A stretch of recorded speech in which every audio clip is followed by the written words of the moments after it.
Hey there, BookTube. Welcome back to my channel. Today I'm giving you a short review of Year of Yes. This is a memoir style book that Shonda Rhimes wrote. You know Shonda Rhimes. She is the creator of hits shows like Grey's Anatomy, Private Practice, Scandal, How to Get Away with Murder. She finally wrote a book, a true book about her life, and she gives this disclaimer. She says, listen up, I write fiction. I'm a liar. I'm a professional liar. I've been telling lies and half-truths my whole life. And so if there's something in this book that didn't happen the way that I say it happened, this is how I remember it. So the Year of Yes came about because as a successful writer with a night of TV, an entire night of network TV named after her, Shonda Rhimes has been getting invitations for lots of things. She gets invited to speak. She gets invited to appear in TV shows. She got invited to meet the president and the first lady.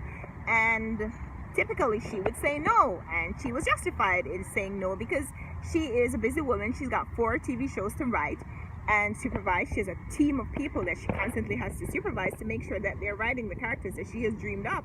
She has 3 children, not 1, not 2, but 3 children at home to take care of. Of course she's justified for saying no, I can't go to this thing, I can't fly to Boston to speak to a graduating class. Of course she's justified, except on Thanksgiving she's standing in her kitchen and her sister says to her, you never say yes to anything. And that statement affected her so deeply. She started to realize that she wasn't really saying yes. Yes, she had created this life for herself, and yes, she was successful, but was she really living the success that she had earned? And this book, this Year of Yes, became her response to that commentary by her sister. You never say yes to anything. And so she decides to say yes.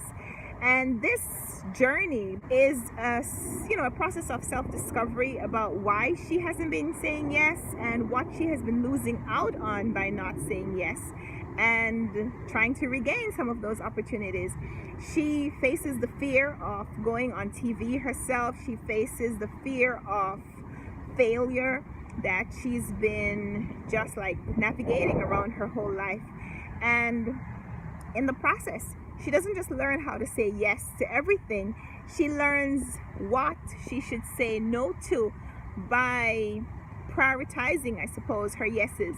Figuring out, I suppose, the things that mean more to her than her comfort level, her comfort zone. And it's just, it is a phenomenal look at what it really means to just embrace who you are, to just accept who you are, and to just stop apologizing for who you are.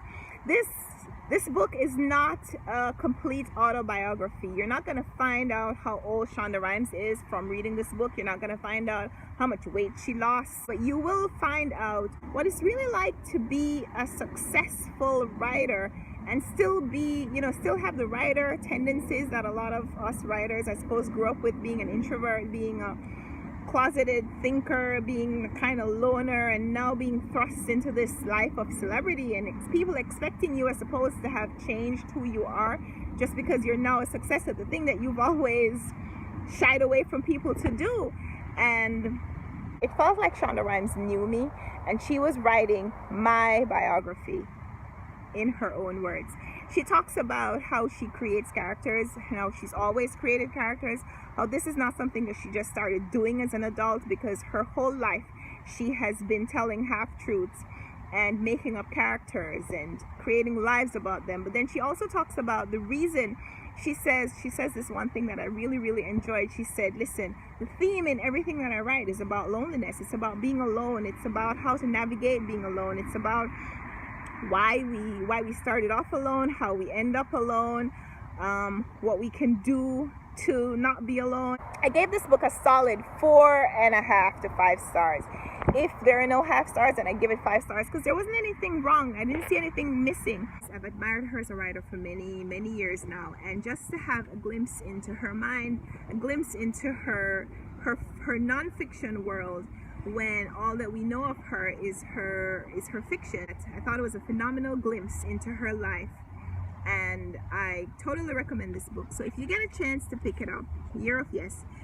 I got my copy from the library, but I put this book on my list of books that I want to own because this is a book that I could see myself referring to later when I become a celebrity writer myself, And you know, I'm going to be writing my memoir, and I put a little bit of Year of Yes into it. Now it's very interesting because 2 years ago I also did a Year of Yes project where I didn't call mine Yes, I called mine Yes And, you know, channeling the improv idea where you don't just say yes, you continue it by saying yes and adding something else to it. And my year experience was not quite as significant, I suppose, as Shonda's, because I didn't write a whole book about my experience. But then, I mean, I wasn't a celebrity then. I'm a celebrity now. Thank you guys for that, by the way. So I really enjoyed this book. I hope that you will pick it up also. I know there was lots of people who, when I posted that I was going to be reading this book, a lot of people said that they were interested and they wanted to hear what it was about. And so I look forward to hearing also what you thought about it when you check it out. Thanks for watching my little video. I'm out in the park today doing reviews, and so you'll hear all this little background noise, people moving around, because this is New York City. And I just thought I'd share a little bit of my park with you. So thanks for watching. Hope you have a great day. See you later. Bye.